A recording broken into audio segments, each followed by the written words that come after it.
Muchas gracias. Continuamos con la siguiente presentación. Es a cargo del doctor en ciencias Juan Manuel Viveros Paredes. También por cuestión de tiempo vamos a leer solamente un extracto de su currículum. El doctor Juan Manuel Viveros Paredes actualmente trabaja en el Laboratorio de Inmunofarmacología del Centro Universitario de Ciencias Exactas e Ingenierías de la Universidad de Guadalajara. Es profesor investigador con reconocimiento por el Sistema Nacional de Investigadores, el SNI nivel 1 del CONACYT, y tiene perfil PROMEP. Es miembro del cuerpo académico UDG 500, Farmacología de Productos Naturales. Es catedrático titular de la materia de Bioquímica 2 en la licenciatura de Química Farmacobiólogo y Bioquímica General Avanzada en el doctorado en Ciencias en Procesos Biotecnológicos. Es miembro del comité de titulación de la licenciatura en Químico Farmacobiólogo. Ha impartido cursos de metodología de la investigación, inmunología, bioquímica de la nutrición y bioquímica clínica. Es colaborador de los doctorados en Ciencias de Procesos Biotecnológicos del CUSEI, es el Centro Universitario de Ciencias Exactas e Ingenierías, y en Ciencias Biomédicas del CUCS, Centro Universitario de Ciencias de la Salud, así como docente en la Maestría en Nutrición Clínica de UNIVA. Ha dirigido tesis a nivel licenciatura, más de 10 tesis, maestrías 5 y doctorados 5 también. Ha publicado sus trabajos relacionados con productos naturales y sistema endocannabinoide en revistas internacionales, arbitradas e indeizadas. Sus trabajos han sido citados en más de 168 ocasiones. Ha participado en congresos nacionales e internacionales. Entre el 2008 y el 2010 realizó estancias postdoctorales en el Pharmacology Institute del Swiss Federal Institute of Technology en Zurich, Suiza, y en el Instituto of Biochemistry and Molecular Medicine de la University of Bern en Bern, Suiza. Es miembro del Grupo de Estudio de Genética de las Enfermedades Metabólicas en México, sus siglas GEM, liderado por el doctor Raúl Bastarrachea del Texas Biomedical Research Institute. Bien, buenas tardes. Antes de comenzar mi charla, quisiera agradecer al comité organizador la invitación que me hicieron para participar en esta universidad internacional de verano. Principalmente quiero agradecer a la doctora Lucy Miranda, a la doctora Isabel, al doctor César, al doctor Oscar por esa invitación. Y es siempre para mí un gusto venir a este centro universitario y ver rostros conocidos como el del doctor Páez y todos los antes mencionados. El día de hoy voy a platicarles un poco de lo que es el sistema endocannabinoide en el control de enfermedades neurodegenerativas. Antes de comenzar la charla, quisiera poner en contexto cuál es la problemática real que existe en el mundo y en México asociado a las enfermedades neurodegenerativas. Y partimos del hecho en que cada vez en el mundo somos más pobladores y que año con año entonces la tendencia va a ir modificando la estructura social y la calidad de vida de las poblaciones. En este sentido, es importante que nosotros estemos evaluando cómo es que se va generando un cambio en la estructura de la sociedad, específicamente en nuestro país, y cómo es que a través de los años, cómo va transcurriendo el cambio de el grueso de la población mexicana. Por un lado, en los años 50 del siglo pasado y 70, teníamos un grueso de la población mexicana en donde el comportamiento era piramidal. En la base teníamos nosotros a los infantes y posteriormente ese grueso de la población ha ido cambiando, teniendo una tendencia en el cual vamos a encontrar que la gente al año 2030 vamos a tener alrededor del grueso de la población entre los 30 y 60 años y eso va a continuar. Por lo tanto, tenemos una verdadera problemática en este grueso de la población.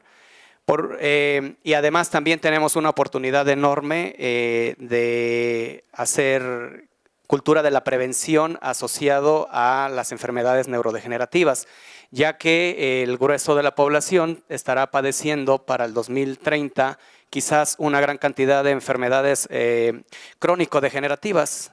Y me visualizo, ¿no? Y varios de aquí creo que nos estaríamos visualizando porque estaríamos cayendo en ese grueso de la población.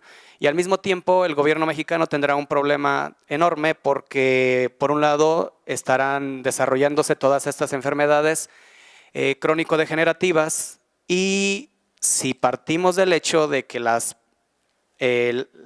población altamente productiva y la que paga los impuestos estaría cayendo en ese grueso de la población, entonces estaríamos hablando de que existiría una demanda enorme de medicamentos tratando de coadyuvar esos problemas degenerativos, y asociados a la neurodegeneración, pues cada vez las poblaciones serían menos productivas e impactaría en los bolsillos de la familia, de la sociedad y del gobierno mexicano. Para entender un poco cómo es que las enfermedades neurodegenerativas van asociadas a la edad, tendríamos que recordar cómo es que se están generando una serie de programaciones a nivel celular que nos van condicionando a el momento o a la etapa de la vida en que nosotros nos vamos a estar posicionando. Por ejemplo, un infante, si llega sano a este mundo, será un infante que tendrá que activar genes asociados a cascadas de la señalización que involucra principalmente el aporte de sustratos que van a permitir una producción enorme de energía, ya que la división celular demanda, por lo tanto, esa cantidad enorme de ATPs, y al mismo tiempo van a permitir que el infante vaya desarrollándose, vayan madurando cada una de sus tejidos, de sus órganos, y al mismo tiempo, al llegar a un estado de madurez, el aporte energético debería de cambiar. Si eso lo logramos nosotros entender, entonces deberíamos de consumir menos cantidad de biomasa. A veces nos cuesta trabajo entender eso y queremos seguir comiendo la misma cantidad de biomasa que lo hacíamos cuando éramos adolescentes o cuando éramos adultos jóvenes.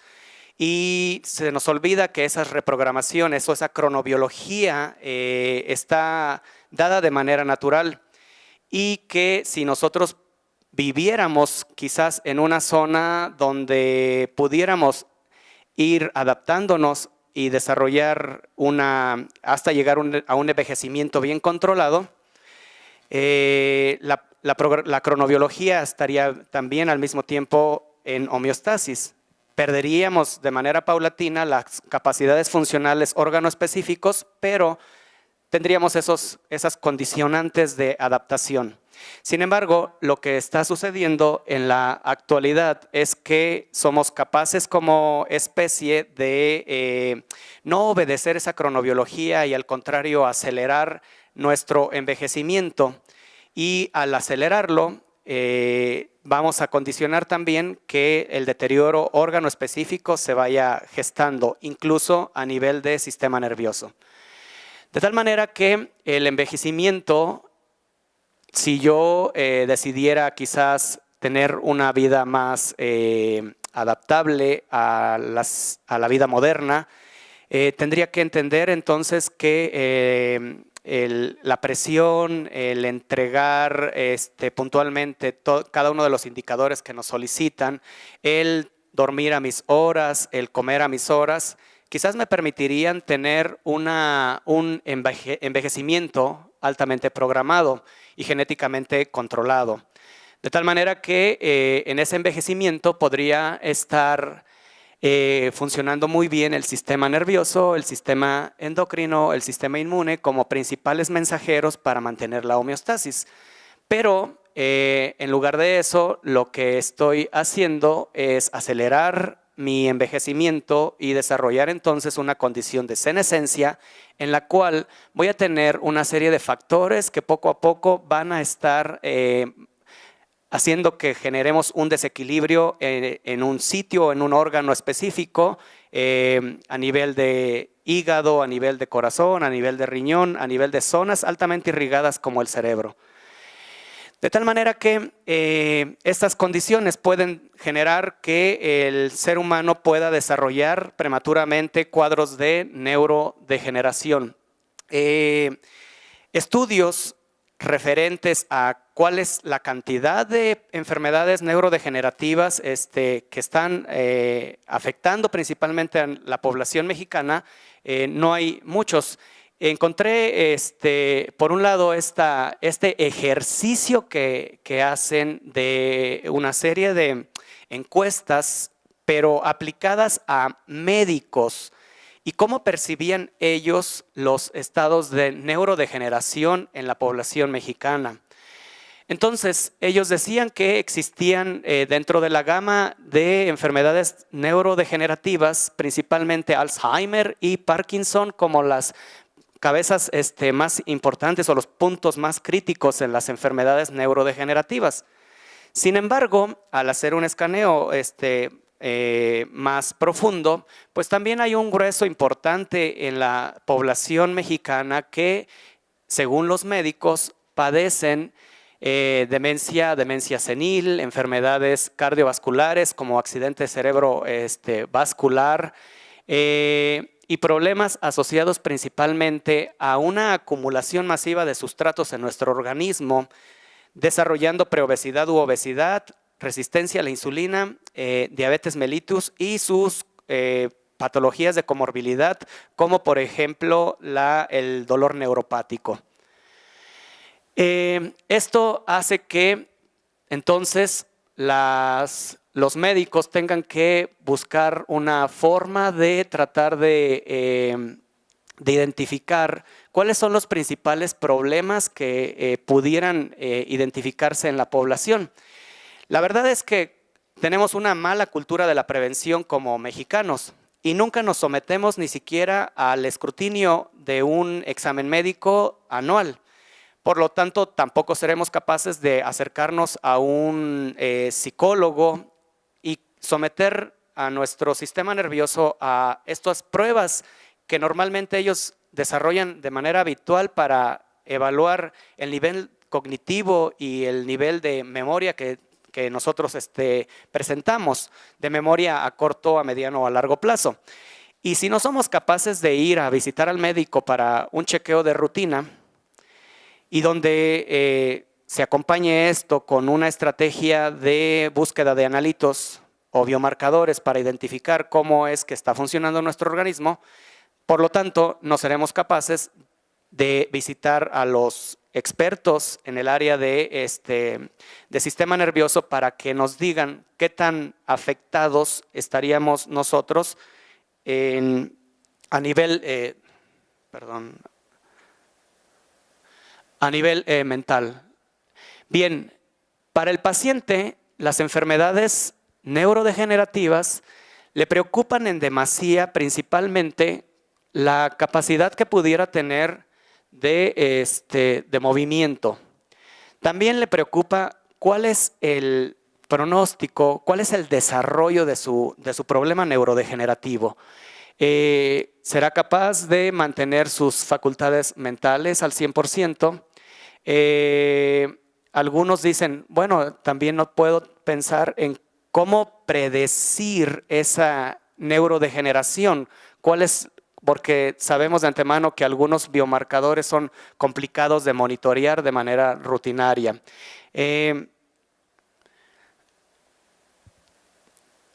Cuando un paciente desarrolla una enfermedad neurodegenerativa, al mismo tiempo no se afecta nada más al paciente como tal, sino que se afecta al núcleo familiar. Y el núcleo familiar es un soporte importantísimo para sobrellevar las enfermedades, la evolución de las enfermedades neurodegenerativas. Y los pacientes que desarrollan este tipo de afectaciones dependen emocionalmente en gran medida del soporte familiar para que pueda existir un éxito o un fracaso en el control de su enfermedad. De tal manera que a la familia también le preocupa algunos aspectos asociados principalmente a preguntar cuáles son las principales afectaciones mentales que pueda desarrollar el paciente, cuál es su futuro a mediano y a largo plazo, estará inhabilitado físicamente para hacer sus funciones y esto le conlleva un movimiento abrupto de la planeación familiar y necesitaremos gente que soporte al paciente y que éste sea tan fuerte mentalmente para que no termine también desarrollando enfermedades neurodegenerativas. De tal manera que al paciente muchas de las cosas que requiere, que demanda para poder sobrellevar su enfermedad neurodegenerativa van desde el punto de vista de, ahí sí, cuando ya desarrollamos. En la cultura de la prevención no hacemos un esfuerzo suficiente, pero cuando ya tenemos el problema neurodegenerativo, entonces sí volteamos a ver todas aquellas estrategias donde nos permite derivar la culpa de lo que nosotros dejamos de hacer a un ser supremo, ¿no? Y entonces ahora sí volteamos a buscar, de acuerdo a la creencia del paciente que está desarrollando la enfermedad neurodegenerativa, volteamos al cielo, a la piedra o lo que crean para tratar de encontrar una explicación y un ancla suficiente para que le dé fortaleza en sobrellevar su enfermedad neurodegenerativa. También hay algo que se requiere y en gran medida va de la mano del tratamiento y de la rehabilitación, que es el aspecto económico. Si un paciente que desarrolló la enfermedad neurodegenerativa económicamente no está fortalecido, pues va a sumar a su afectación y todos aquellos pensamientos catastróficos se van a apoderar de él, por lo tanto necesitará un apoyo económico constante, un apoyo de fisioterapeutas, de la familia, un equipo médico que le permita desarrollar una adecuada rehabilitación, una información constante de la evolución de su enfermedad y en primer término tenemos esa necesidad abrupta de buscar medicamentos para poder sobrellevar el problema neurodegenerativo. Ahora bien, la neurodegeneración es una condición muy compleja, pero que en muchas ocasiones pudiera ser programable y al mismo tiempo podríamos luchar todos los días para tratar de buscar una prevención y no un problema ya inminente que está asociado principalmente a cambios en la memoria y en la capacidad mental y también asociado principalmente a cambios o una dificultad en los movimientos. Todos estos problemas neurodegenerativos, obvio que tienen una base. Con la edad no podemos hacer mucho. Al fin de cuentas es un estado en movimiento, la vida es un estado en movimiento y eso permite que lo que hoy está sucediendo mañana no lo podemos ver y lo que sucedió ayer pues ya tenemos que dejarlo ir como tal, pero si a partir de hoy tenemos una cultura de la prevención, podríamos entonces jugar con otros factores que pueden ser concomitantes en el desarrollo de esta enfermedad neurodegenerativa. Por ejemplo, los estados de obesidad, esos estadios de obesidad asociados a una ingesta tremenda de sustratos y que es tan evidente en nuestra población mexicana, asociado también a procesos oxidativos, procesos inflamatorios crónicos, factores de crecimiento que están afectados y comunicación hormonal que también va a estar disfuncional. Bien, el sueño, el ciclo del sueño y de la vigilia es un ciclo muy importante para prevenir las afectaciones neurodegenerativas. Un neurotransmisor como la melatonina juega un papel trascendental para la recaptura de especies reactivas que se están generando todos los días por el solo hecho de vivir.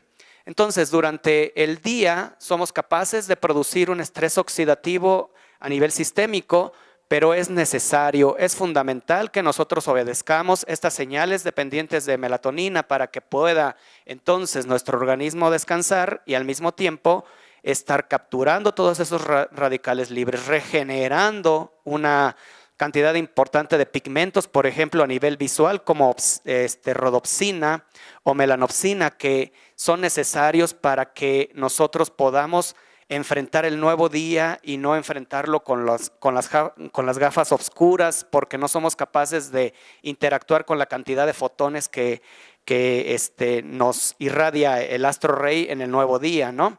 Entonces, si nosotros como estudiantes o como empleados cada vez obedecemos menos nuestros ritmos biológicos, nuestros ritmos circadianos y estamos privándonos del sueño, al mismo tiempo entonces tenemos un factor importante para estimular la neurodegeneración.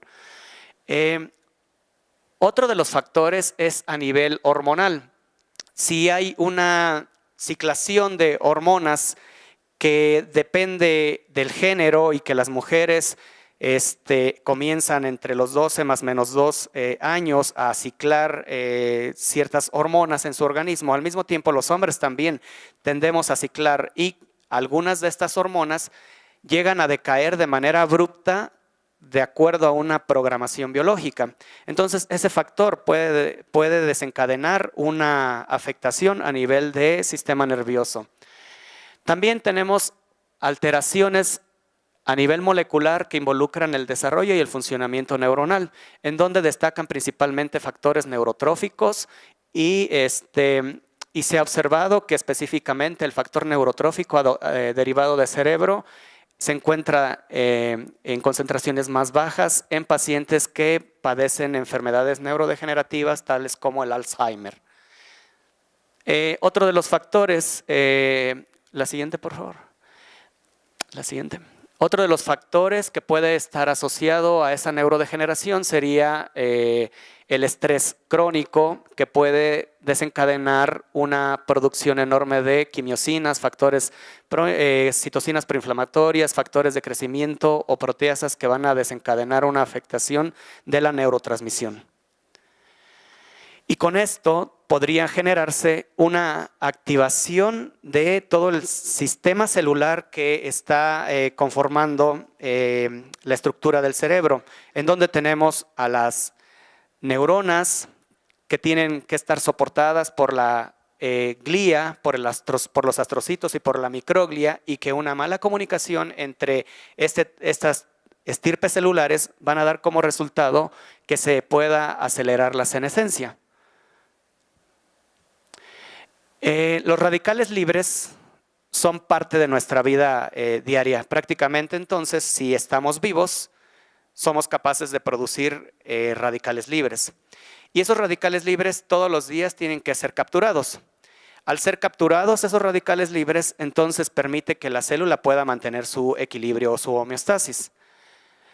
Pero existe una frontera muy estrecha entre el estrés oxidativo y los procesos inflamatorios. Prácticamente entonces va de la mano de nuestra homeostasis la lucha entre los prooxidantes y los antioxidantes, los proinflamatorios y los mediadores antiinflamatorios.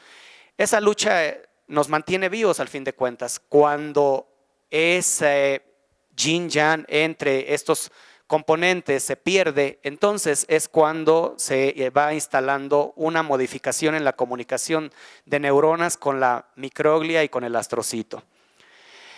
Y esto dará como resultado que la neurotransmisión y la barrera hematoencefálica vaya perdiendo la capacidad de fluidez entre todos estos mediadores químicos que se están generando a nivel sistémico y que finalmente se codifican a nivel de sistema nervioso central.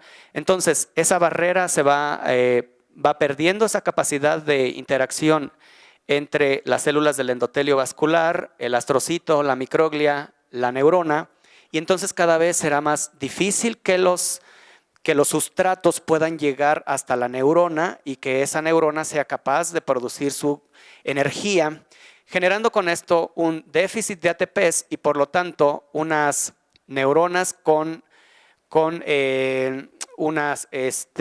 organelos como la mitocondria, que cada vez se va haciendo más deficiente.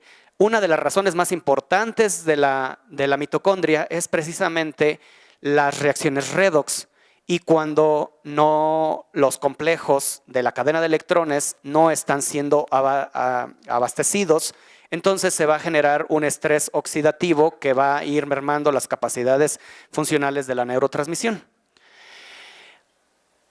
Aunado a todo esto, hay una triada que se ha instalado en la vida moderna, y esa vida moderna está acompañada prácticamente de exceso de pasado, como la depresión, exceso de presente, que nos genera condiciones de estrés, exceso de predecir el futuro, como nos genera la ansiedad. Entonces, esas tres condiciones darán como resultado la aceleración de la neurodegeneración.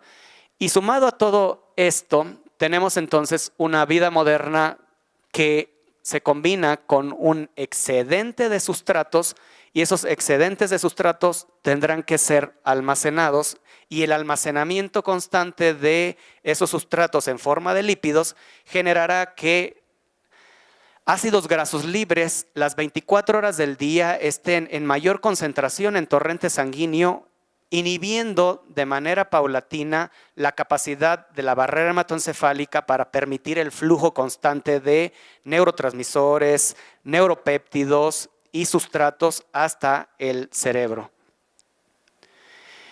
Las alteraciones asociadas al neuroenvejecimiento están asociadas principalmente a dos condiciones: alteraciones cognitivas y alteraciones motoras. Las alteraciones motoras las podemos ver en esa incapacidad paulatina que tenemos de mantenernos erguidos. Entonces nuestra capacidad de mantenernos erguidos poco a poco se va a ir modificando, y nosotros estaremos tomando posturas asociadas a esa incapacidad de movernos. También estaremos siendo incapaces de mantenernos en equilibrio, en brincar, en levantar cosas, etcétera, etcétera. Y esto es visible, esto lo podemos percibir, nadie nos puede decir que hagamos un ejercicio de imaginación, puesto que lo vemos día a día en las calles con nuestros padres, etcétera, etcétera. Pero a nivel de sistemas que se van afectando, parte de eso vamos a tener que imaginarlo y después buscar las estrategias para comprobarlo. Por lo tanto, necesitaremos biomarcadores que puedan estarnos indicando que existen alteraciones a nivel del sistema nervioso central, alteraciones del sistema nervioso periférico y alteraciones neuromusculares. La realidad es que nosotros somos demasiado miopes en percibir cómo se va generando toda esta serie de cambios en nuestros familiares, y en más creo que nosotros mismos. Quizás nos podemos imaginar cómo en antaño éramos capaces quizás de terminar las clases e irnos a jugar, y ahora terminamos de trabajar y no somos capaces ni siquiera de movernos, ¿no? Anteriormente éramos capaces quizás de subir, bajar escaleras sin ningún problema, y ahora somos completamente incapaces de aguantar 3 series de subir y bajar a un edificio. Entonces, decimos, esas condiciones son propias de la vida, sí, pero ¿qué tanto estamos acelerando ese tipo de condiciones? A nivel de pruebas cognitivas tendríamos que estar checando constantemente cómo es que estamos perdiendo la capacidad de aprendizaje, de desarrollar memoria a corto, a mediano y a largo plazo, y también siempre es justificable el hecho de ya no aprender más. Nos dicen que, tradicionalmente nos dicen que chango viejo no aprende más maromas nuevas después de cierta edad, ¿no? Y nos casamos con esa posibilidad y nos dicen, bueno, ¿quieres aprender inglés ahora que eres adulto, cuando no lo hiciste cuando eras un joven? Y la realidad es que el sistema nervioso es altamente adaptable. si nosotros al año somos capaces de llevar a un estrés muy fuerte asociado al aprendizaje, entonces tendríamos cautivas todas las señales de neurotransmisión para garantizar este aprendizaje y esta memoria. Pero si decimos, no sé, me quedé toda la vida con ganas de aprender a andar en la bicicleta, pues ¿qué tiene? Súbete, cáete las veces que quieras. Obvio está que tu recuperación ya no va a ser la misma y entonces generas un arco reflejo de protección y dices, pues me va a doler demasiado el que me suba a la bicicleta y me caiga. Bueno, cuando eras pequeño aprendiste a caminar y N veces te caíste, estuviste luchando constantemente contra la fuerza gravitacional. Te caías, te levantabas, te caías, te levantabas, pero eras capaz de aprender a aventarte nuevas maromas porque eras un infante. Bueno, deberías de hacer eso y mantener cautivas tus señales de neurotransmisión asociadas a la neuroplasticidad para prevenir enfermedades neurodegenerativas. La siguiente. Entonces, tendríamos que buscar estrategias para que en todo momento seamos capaces de garantizar la memoria y cautivar constantemente esa memoria a corto plazo y a largo plazo. Llama mucho la atención que todas estas condiciones son altamente adaptables y al ser altamente adaptables, entonces las aceptamos como una condición propia de nuestra especie. Bueno, tenemos que envejecer, sí, pero busca estrategias para que ese envejecimiento no se vuelva senescencia y esa senescencia pueda ser más controlable a través de estrategias que van, por ejemplo, con medicamentos, con suplementos, y queremos además que muchos de las moléculas responsables que en la actualidad no las venden como suplementación, sean capaces de generar verdaderos cuadros milagrosos en nuestro organismo, ¿no? Y decimos, podemos hacer uso de la suplementación de omega 3. Y es verdad, omega 3 tiene un soporte muy importante en la prevención de enfermedades neurodegenerativas, así como también de enfermedades degenerativas como las enfermedades cardiovasculares o la resistencia a la insulina. Pero ¿qué hacemos? Normalmente queremos que en una semana, 2 semanas, la suplementación genere resultados espectaculares y nos sintamos nosotros bien. La realidad es que no, la realidad es que necesitamos una suplementación, pensar en una suplementación, pero que esa suplementación sea para el resto de nuestros días. Porque si no, nada más vamos a estar gastando dinero, comprando una cosa y volviendo millonarios a los dueños de empresas que se dedican a la venta de suplementaciones. Entonces, si pensamos en omega 3, pensaremos que los primeros 6 meses de una suplementación constante serán para apenas saturar al sistema biológico de omega 3. Luego entonces mantener esa dosis constante para buscar un coadyuvante en una enfermedad crónico-degenerativa. Pero esas inversiones se pueden cortar al año y todo lo que nosotros invertimos se va a ir a la basura. Hagamos un ejercicio mental. Por ejemplo, un frasco de omega 3 con 60 cápsulas de una marca comercial vale alrededor de 350 pesos. Y para mantener esa suplementación constante, yo necesitaría tomarme 6 cápsulas al día. Hagan la cuenta al mes, hagan la cuenta a la inversión que harían al año. Bajo ese esquema, garantizamos el éxito de las empresas. Ellos van a vender y nosotros estaremos tomando. Pero ¿qué hacemos normalmente? Nos la tomamos, los volvemos ricos 1 mes, 2 meses, 3 meses y después toda nuestra inversión la tiramos a la basura. Pensar en una suplementación que coadyuve en el tratamiento de enfermedades crónico-degenerativas y neurodegenerativas necesita una disciplina que al mediano y largo plazo se convierta en un hábito. Y la gran mayoría de nosotros, hablar de disciplina y hablar de hábitos es hablar de algo que no es constante en nuestra población. Por lo tanto, se garantiza pero el fracaso de la suplementación y que se vuelvan millonarios los que nos están vendiendo estas panaceas. En este sentido, lo que nos dicen de manera clara y nos dicen que no nos cuesta absolutamente nada es hacer dietas y ejercicio.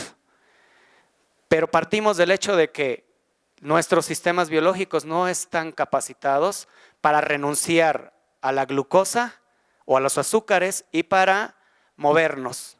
Por lo tanto, nuestros músculos no van a poder oxidar todo aquello que nos vamos almacenando durante años y que va afectando la funcionabilidad órgano específico. Lo único que nosotros necesitaríamos es seguir en la búsqueda de mecanismos endógenos que pueden ser manipulados y que esa manipulación permita coadyuvar en esos estadios de neurodegeneración. Para eso trabajamos nosotros específicamente con sistema endocannabinoide. Cuando hablamos de sistema endocannabinoide, en automático todos paramos el oído y decimos, wow, vamos a hablar de drogas, vamos a hablar de cannabis, entonces ya tenemos garantizado el morbo de la audiencia, ¿no? Sin embargo, el uso de cannabis precisamente permitió que se identificara los receptores donde actúan ese tipo de moléculas.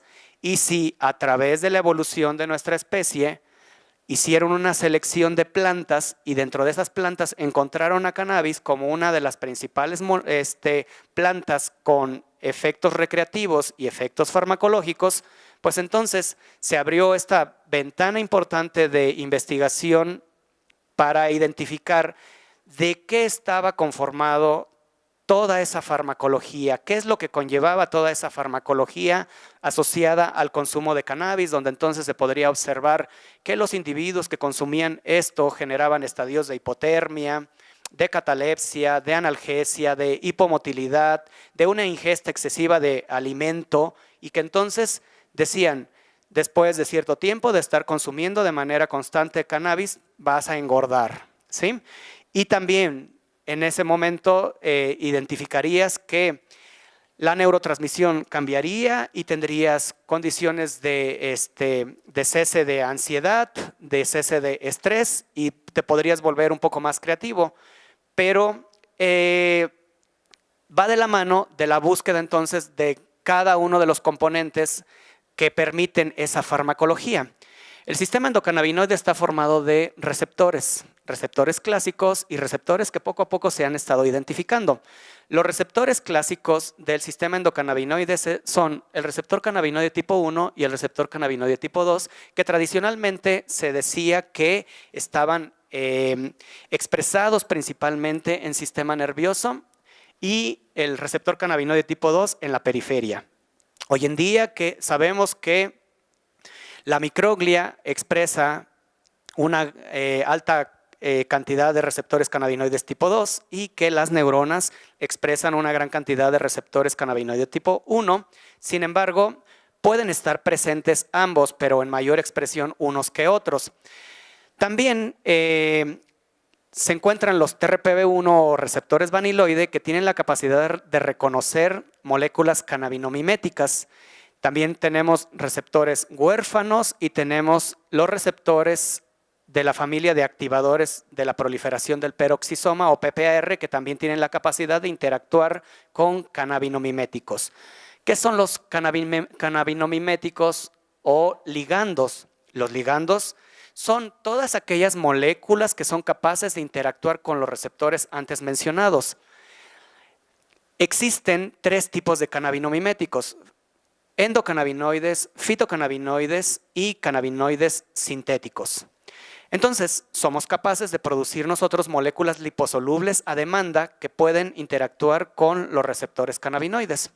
De tal manera que si me voy a practicar yoga o me voy a correr, me voy a nadar, seré capaz de producir un incremento en el tono de endocannabinoides, que no me darán la farmacología tan espectacular que me da el delta 9 tetrahidrocannabinol, que es un fitocannabinoide, pero que estos endocannabinoides me van a permitir tener mis estadios de relajamiento y mis sistemas de recompensa asociados a la actividad física.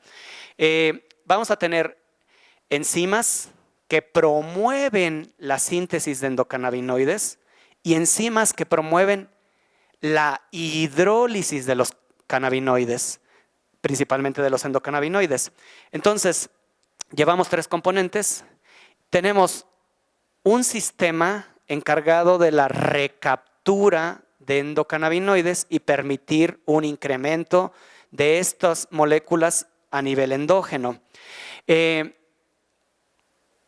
A nivel sintético y a nivel de fitocannabinoides también existen moléculas que pueden interactuar con los receptores y moléculas que pueden bloquear enzimas de la hidrólisis o bloquear los sistemas de recaptura de endocannabinoides. Entonces, se vuelve más complejo todo el sistema endocannabinoide y con esto podemos decirle a las autoridades que no estamos trabajando con nada ilícito, estamos trabajando con algo que nuestro organismo lo presenta en diferentes zonas, en diferentes sitios, pero es capaz de presentarlos. De tal manera que vamos a tener los receptores y esto generará una cascada de señalización para tener una farmacología. Vamos a tener el receptor cannabinoide tipo 2, que va a reconocer a fitocannabinoides o endocannabinoides y tener una farmacología asociada principalmente a inhibir los procesos inflamatorios. Me voy a enfocar más al receptor cannabinoide tipo 2. ¿Por qué razón? Porque el receptor cannabinoide tipo 1, al utilizar agonistas, tenemos una farmacología muy interesante. Es muy importante para controlar condiciones de ansiedad, condiciones de estrés, condiciones de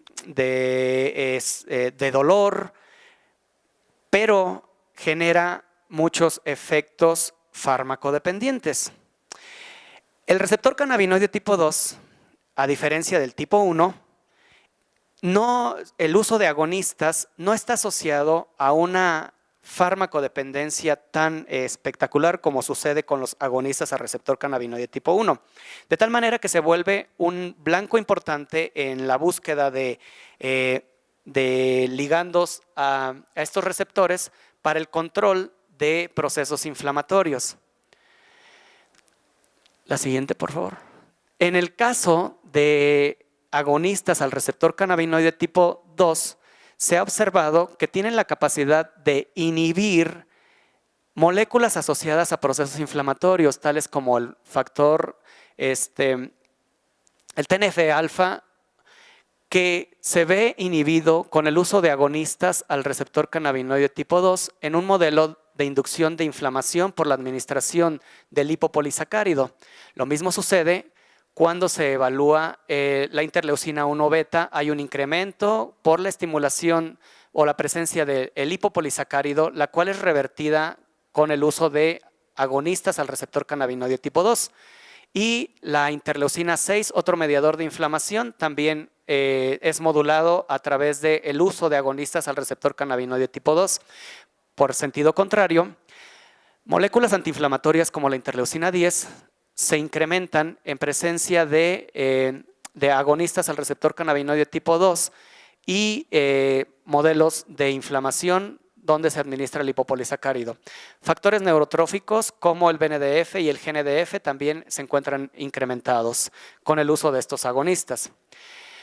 Existe un fitocannabinoide llamado beta-cariofileno, que se vuelve una oportunidad muy buena en la búsqueda de y en la aplicación de las enfermedades neurodegenerativas. El beta-cariofileno tiene una alta especificidad sobre el receptor cannabinoide tipo 2. Se encuentra presente en aceites esenciales, principalmente de algunas plantas como la albahaca, también en el lúpulo que llegamos a consumir asociado a la ingesta de nuestras cervezas de los fines de semana, también tienen una presencia buena de beta-cariofileno.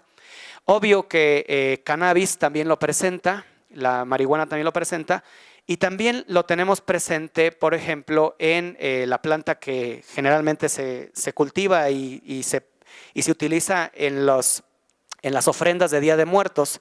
El cempasúchil, el olor característico del cempasúchil es beta-cariofileno oxidado, y ese es el mismo que se les permite entrenar a los perros para la identificación de cargamentos de cannabis.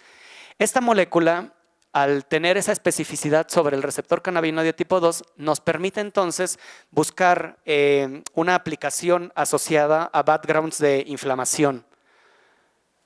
En ensayos in vitro se ha observado que la presencia del beta-cariofileno permite que, por un lado, exista un decremento en la producción de citocinas proinflamatorias, interleucina 1 beta, factor de necrosis tumoral alfa, estarán disminuidos en presencia del beta-cariofileno. En modelos de exposición con lipopolisacáridos en microglia de ratón, en estadios de hipoxia, también mejora la viabilidad de esas condiciones. Especies reactivas van a decrementar en presencia de beta-cariofileno, se aumenta la viabilidad celular en modelos de toxicidad por glutamato, y también vamos a tener una mejora en el incremento de BNDF, de CREP fosforilado, de AMPK fosforilado en modelos de privación de flujo de oxígeno y de glucosa. En ensayos in vivo también se ha evaluado el beta-cariofileno a dosis que van o que oscilan desde 10 miligramos hasta 50 miligramos, y todas por vía intraperitoneal o vía oral, permite que exista una disminución en el volumen de infarto en modelos de oclusión. También en modelos de Alzheimer en ratones inhibe la presencia de placas de beta-amiloides asociadas a la activación de la microglia y del astrocito. Y entonces estas condiciones, tanto in vitro como in vivo, permiten que se tengan los suficientes datos para pensar que el beta-cariofileno puede, si está presente en una gran cantidad de especias o condimentos, pueda ser una suplementación útil para coadyuvar los problemas de neurodegeneración. Específicamente en el laboratorio se ha hecho un rastreo en diferentes modelos de la actividad biológica de esta molécula, asociados todos a background de inflamación. Este es un modelo de inducción de tipo parkinsoniano por MPTP. En este caso se administra previamente el beta-cariofileno a dosis de 10 miligramos por kilogramo. Posteriormente se induce un daño por MPTP, una molécula, un xenobiótico que bloquea la cadena de electrones de las mitocondrias de neuronas dopaminérgicas, y con esto se va generando una muerte de esas neuronas, y se puede observar cómo la administración en modelos de ratón, en ratones de la cepa C57 BL6, en condiciones normales no existe en este modelo del tubo inclinado, donde se hace que el ratón descienda. Un ratón en condiciones normales desciende en alrededor de 5 segundos. Un ratón que se le administra el beta-cariofileno en condiciones normales también va a generar una trayectoria en segundos de alrededor de 5.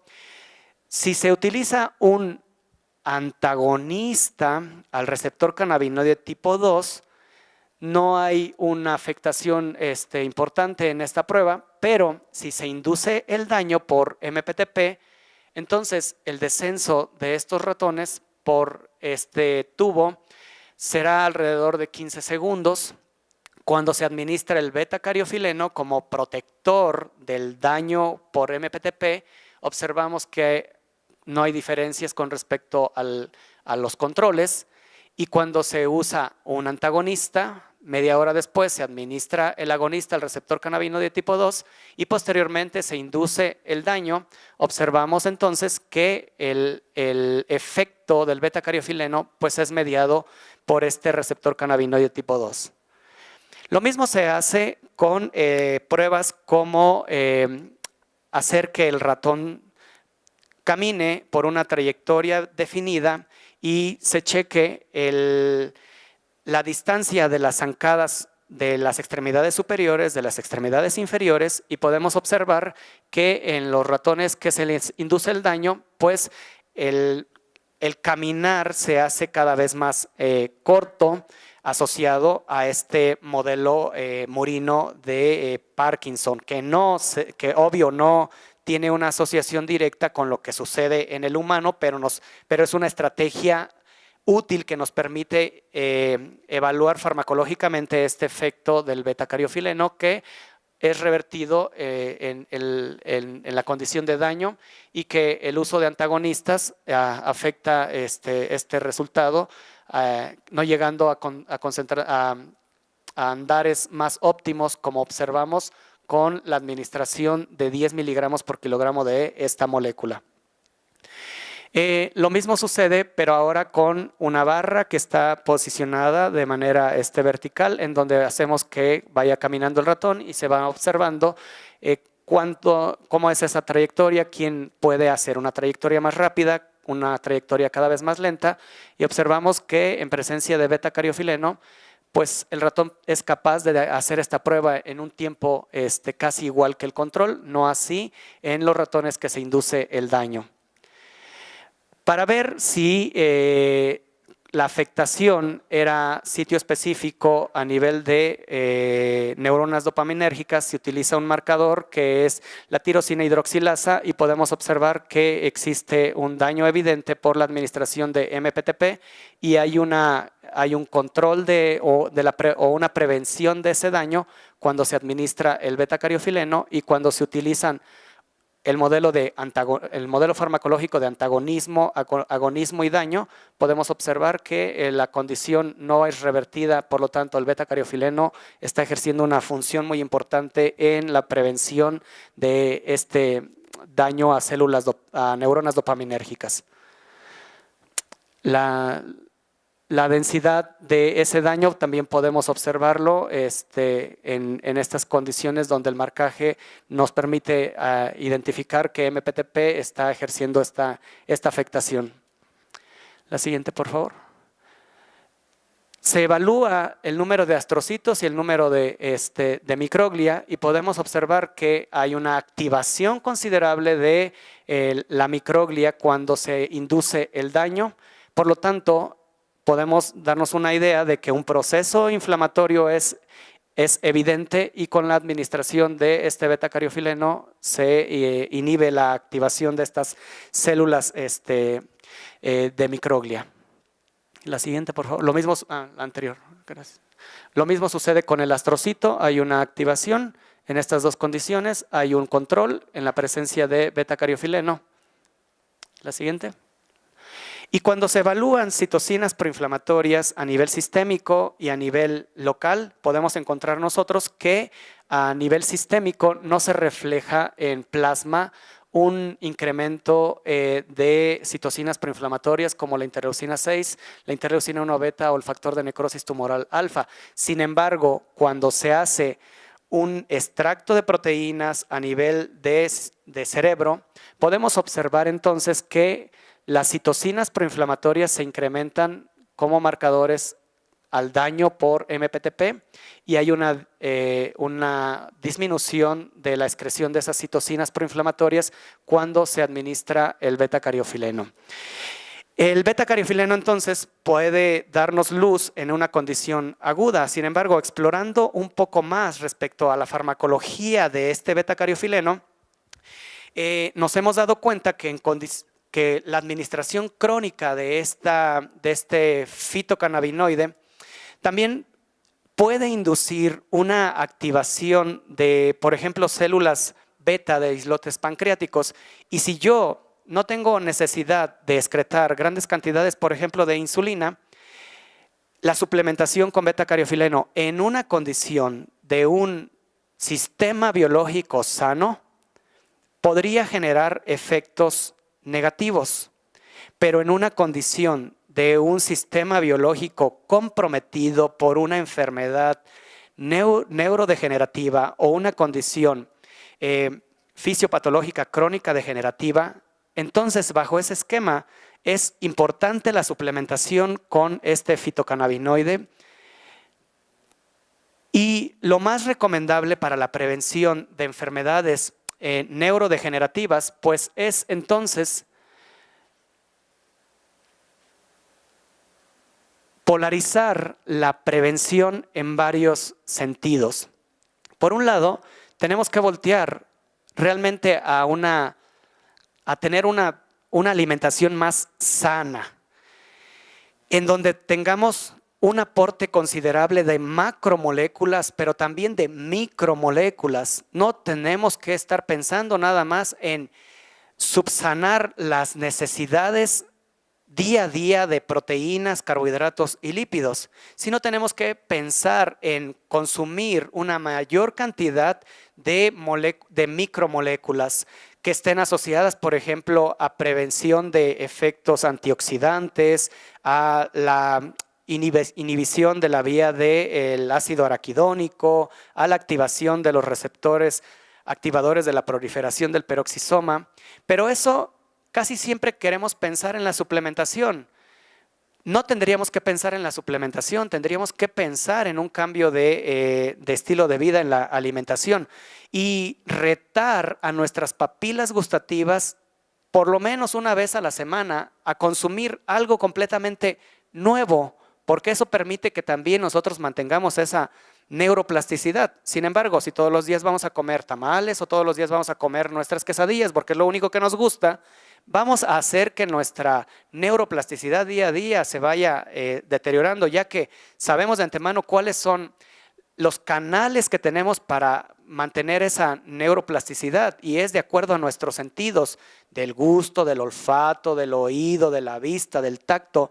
Entonces, si todos los días somos capaces de estimular esos canales de información, tendríamos garantizado una mejor neuroplasticidad.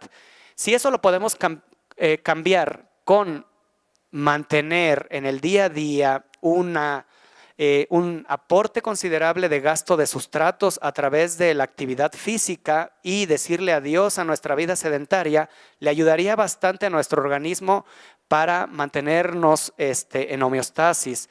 Si día a día somos capaces de interactuar con nuestros núcleo familiar, con nuestros amigos, ¿qué es lo que hacemos? Damos like, damos comentarios en las redes sociales y somos súper populares en las redes sociales, pero somos un verdadero problema cuando tenemos enfrente a la persona que le dimos como 20 likes. No puedo decirle frente a frente, face to face, no le puedo decir, pues la neta sí me gustas y me gustas bastante, por eso te he dado como un récord de 1000 likes, ¿no? No, llega y me dice, ok, me diste like, y yo digo, pues like, sí. No, pero no soy capaz entonces de decirle, pues la verdad sí, dime cómo te llamas, ¿te gusta esto, no te gusta? Somos cada vez más incapaces de tener esa comunicación que nos permite entonces jugar al ping pong, pero a nivel de datos e información, en donde, oye, tú dime qué, hacemos comentarios en la sociedad, en el núcleo familiar, en donde decimos, bueno, ¿tú qué piensas de esa bomba que acaba de explotar o que la explotaron los terroristas? Está fatal, ¿no? Y te dicen, ¿y puedes solucionar algo? Bueno, no puedo solucionar algo con ellos, pero sí puedo solucionar bastante con mi neurotransmisión. Si tú me escuchas, por lo menos sé cuál es la forma de pensar que tengo, pero si no me escuchas, seré cada vez más incapaz de dialogar, y a lo mejor por cambios epigenéticos dará como resultado que un día nos volvamos todos mudos, ¿no? Porque lo único que vamos a hacer es darle like, ¿no? Lo mismo va a suceder con los hobbies que deberíamos de cautivar todos los días, seamos capaces de ir a las exposiciones de las obras de arte que llegan en los museos. El gobierno mexicano invierte un buen para eso y no somos capaces ni siquiera de ir, sentarnos un rato, admirar y que nos quede algo. Tenemos una oferta enorme de cultura en nuestro país y no somos capaces de valorarla. Lo valora la gente que viene del extranjero y nos dicen, wow, deberías de venir todos los días, eso es muy bonito. Y tú dices, bueno, también es muy bonito estar arranado en mi cuarto y ver todas las series, ¿no? Si hay alguien que llegara y me dijera, ¿cuál es tu récord de novelas o de libros al año? Me dará una vergüenza enorme decirle que ninguno, porque en otras zonas del mundo son capaces de estar cautivando todo eso como una inversión a mediano y a largo plazo. Deberíamos nosotros entonces empezar a cautivar y mantener eso tan maravilloso que nos dio la naturaleza, que es la capacidad de raciocinio, ¿no? Y cada vez somos más incapaces de razonar. Por lo tanto, tenemos como recompensa que el grueso de la población estaremos desarrollando estas enfermedades neurodegenerativas y ningún suplemento será capaz de mantenernos cuando solamente garanticemos que el suplemento sea el capaz de sacarnos adelante. Y la realidad es que tenemos que hacer un esfuerzo integral. Para finalizar, el trabajo que desarrolla uno día a día en el laboratorio no es un esfuerzo individual. Tenemos que agradecer a toda la gente que día a día hace su esfuerzo para sumar en el desarrollo y en la generación del conocimiento. No podría ser capaz esa generación del conocimiento en el grupo que tenemos en específico sin el apoyo de algunos profesores del extranjero, como el doctor Jürg Gerch, que sigue hasta hoy en día colaborando bastante con nosotros, al doctor Mario Dardo Flores Soto, la doctora Rocío Ibet, la doctora Ana María, estudiantes de doctorado como Inés, Paulina, Dalia, Omar, Noé, o alumnos de pregrado que día a día hacen su esfuerzo en las diferentes tesis de trabajo que se están desarrollando, como Denise, Carolina, María de Jesús, que ahora está de verano de investigación con nosotros, pero es compañera de algunos de ustedes, quizás en la licenciatura de bioquímica, Atsiri, Noel, Hilario, Eduardo, Ángel, etcétera, etcétera. Todos ellos han hecho un esfuerzo enorme para que poco a poco entendamos un poco más de la farmacología del sistema endocannabinoide y del betacariofileno. De mi parte sería todo. Gracias.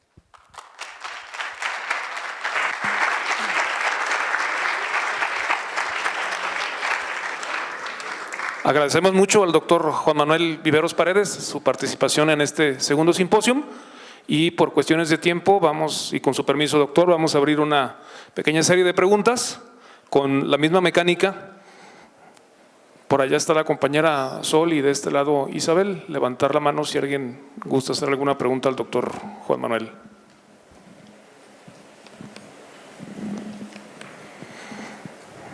Bueno, si no hay preguntas… por acá está una, Sol.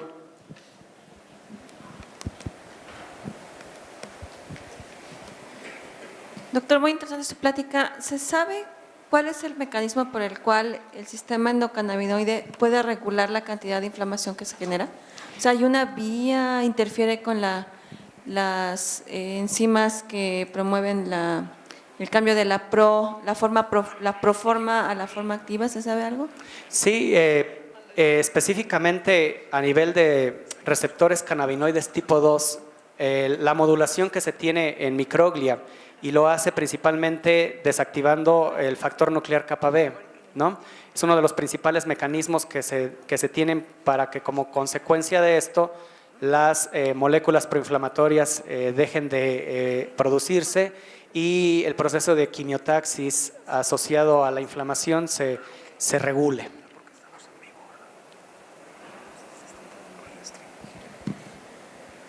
Muy bien, compañeros, no sé si alguien más guste participar. Doctora. Bueno, nada más, antes que nada felicitar al doctor, muchas felicidades. Y una pregunta, mencionaba que no solamente considerar a las moléculas como lípidos, carbohidratos, sino también a a micromoléculas. No sé si pudieras mencionar algunas para que aquí a algunos de los estudiantes y compañeros que hay pues tengan idea también de este otro tipo de micromoléculas que también son importantes. Por favor. Gracias. Sí, bueno, les decía yo ahí en la charla que siempre nos preocupamos por mantener la concentración de carbohidratos, lípidos, proteínas y nos olvidamos en ocasiones de buscar suplementaciones con, por ejemplo, con selenio, con zinc, que son ejemplos de elementos que juegan un papel muy importante en la activación de vías enzimáticas para el secuestro de radicales libres. Pero hay otras moléculas, la misma, los mismos alcaloides que en muchas ocasiones volteamos a ver nada más como estimulantes, ¿no? La misma cafeína, que en ocasiones solamente la buscamos para mantenernos en la alerta máxima, pero en una concentración muy baja es muy útil para también regular procesos proinflamatorios y algunos flavonoides, antocianinas, antocianidinas, y casi siempre volteamos a ver al resveratrol, a las antocianinas y antocianidinas, solo en la suplementación, pero la verdad es que lo más biodisponible para nuestros sistemas biológicos cuando nos ponemos en contacto es a través de los alimentos y no queremos echar mano de las zonas tan ricas que tenemos en el país, por ejemplo, de la producción de berries.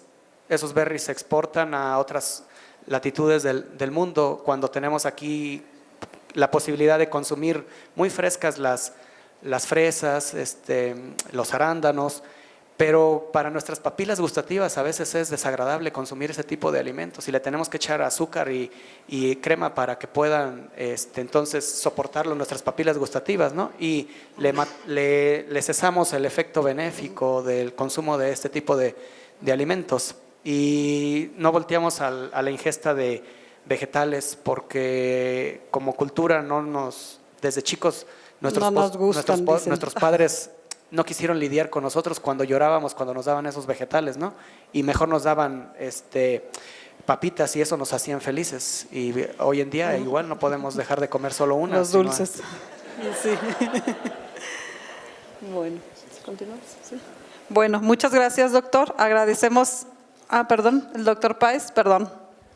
Sí, primero que todo, doctor, felicidades porque esta no solamente es una conferencia científica, altamente científica, sino que usted nos manda a cambiar de vida.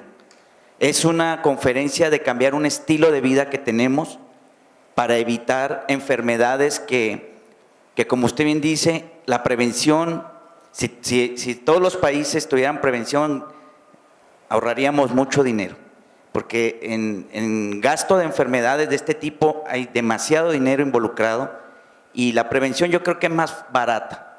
Y usted nos ha enseñado hoy a trabajar esa prevención. Muchas gracias, primero que todo. Otra cosa, el mito de cierto grupo de personas de que el tetrahidrocannabinol. Hay que consumirlo al natural porque eso cura todo. Sí. Bueno, tenemos una polémica a nivel legal, a nivel de México sobre las dosis personales debido a que una familia con una niña con epilepsias está consumiendo la marihuana como tal y que ha bajado su índice de estas epilepsias, pues son lo mejor. Entonces, ¿qué diferencia hay entre el tetrahidrocannabinol y este tipo de fitocannabinoles? Sí, bueno, en su primer comentario o aportación estoy completamente de acuerdo en el sentido de la cultura de la prevención. Y el gobierno mexicano nos vende una publicidad muy, iba a decir estúpida, bueno ya, muy estúpida como tal. Sí, dígalo, doc, dígalo. Sí, una publicidad demasiado estúpida porque nos dice que podamos prevenir. Y a veces nos mandan esa publicidad también asociada a 5 alimentos de frutos o vegetales al día. Y la verdad es que yo lo quise hacer durante un año y los vegetales, los frutos que más consumía era plátano, mango, melón, papaya y sandía. Y eso dio como resultado que mis dislipidemias se fueran al máximo, ¿no? Y yo, ¿cómo le iba a decir al gobierno mexicano? Es que tú me dijiste que 5 al día, yo creo en ti, ¿no? Tendríamos que tener como más control en ese tipo de cosas, pero en realidad sí, la cultura de la prevención es lo que nos debería de servir bastante, y más aún cuando ellos tasan la comida chatarra con un gran impuesto y no sabemos hacia dónde va ese impuesto. Yo les decía en alguna ocasión a autoridades del gobierno que por qué si él me quitaba al año al mes como 13,000 pesos de impuestos multiplicado por los 12 meses, que por qué mejor no me hacía un control de mi antropometría y de mis indicadores bioquímicos, y que si yo funcionaba al 100%, me diera un premio que me regresara el 50% de lo que yo le había dado en impuestos porque me diera el permiso de trabajar en mi país. Y mejor que no me diera una pantalla plana, que mejor me diera eso, ¿no? Entonces, eso es más motivante para los mexicanos. Si a mí me dicen, te voy a regresar de lo que tú me das, al menos el 50%, es seguro que cada semana voy a recorrer de 40 a 50 kilómetros trotando para mantener mi condición fisiológica en óptimas condiciones, ¿no? Sin embargo, me dijeron que eso financieramente no era posible para el gobierno mexicano, ¿no? Pero sería muy bueno. Y respondiendo a su otro comentario, el delta 9 tetrahidrocannabinol junto con otros fitocannabinoides están presentes en cannabis, y la farmacología te puede dar hacia una polaridad y posteriormente recuperarte. Por eso en esas condiciones naturales una dosis baja podría no ser tan afectiva para nosotros como el alcohol o como el cigarrillo, ¿sí? Pero lo que normalmente hacemos es que consumimos bastante porque no somos capaces de reproducir las mismas sensaciones de manera natural, ¿no? Entonces queremos una búsqueda yo le podría decir que usted tendría casi unas sensaciones al 70% muy similares de fumar un porro de marihuana si se fuera a correr 2 horas. Llegaría a su casa sin estrés, sin ansiedad, y podría leer y podría redactar muy bien sin esas condiciones. Pero si un churro me da lo mismo, pues ¿para qué voy a correr 2 horas, no? Mejor me lo fumo y ya.